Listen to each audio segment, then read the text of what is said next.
The other thing that we almost fell into with a group of friends, but we've actually made a number of documentaries around Right. the football industry.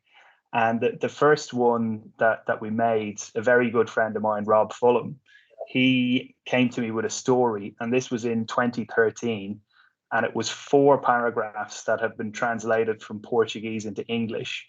And he handed me this A4 page and said, have a read of that. And the story, we didn't know at the time, was a true story about a Brazilian guy who managed to blag a 26-year professional football career despite being terrible at football. This was in the 70s, 80s, 90s.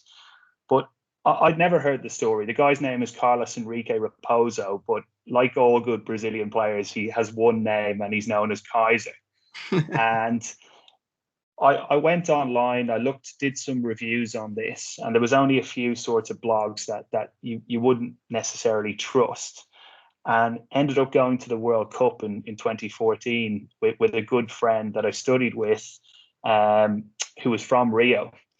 And he brought us out in Rio, and we got chatting so a lot of his friends worked in the football industry over there. So we got chatting to them over a few beers and a few caipirinhas. And anyway, this story came up, the Kaiser story came up, and the guys got so excited about it, and how this guy was such an amazing con man and how he managed to do this. So we asked them every question under the sun. So that happened first night. Second night, similar thing happened with a completely different group of people. So we came back from Rio and we said, this story is absolutely insane, because not only did he manage to blag a professional career at some of the biggest clubs in Brazil, he was at Botafogo, Vasco da Gama, Flamengo, Palmeiras, Independiente in Argentina. So like some massive, massive names.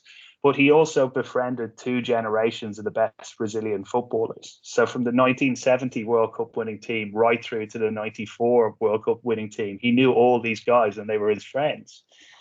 And we just decided that there's so many terrible things that you see on the television or on OTT platforms now, that we figured this is a brilliant story.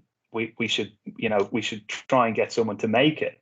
But we ended up making this film, putting together the whole team, very small team, and we had a director who'd worked on at Football Manager. We had done a documentary called An Alternative Reality. So got to know him. He brought in everyone else, and we raised, and then we put in an initial pot of money, and then we raised all the money to make this, and then it ended up getting to the Tribeca Film Festival in New York and is on Amazon Prime now. So it's been interesting, but from there we've made a few other documentaries, which anything from the latest one that we've actually worked on was in Ibiza, and it's in relation to the football club in Ibiza, which was bought by the ex-president of Valencia, a guy called Amadeo Salvo, who sold to Peter Lim.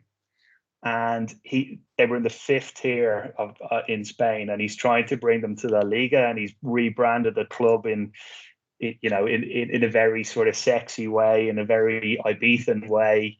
So we've been following that journey as well, and as you've probably noticed, we picked some nice destinations to get to as part of that. It's a bit of an added bonus, and it's a nice way to spend your holidays.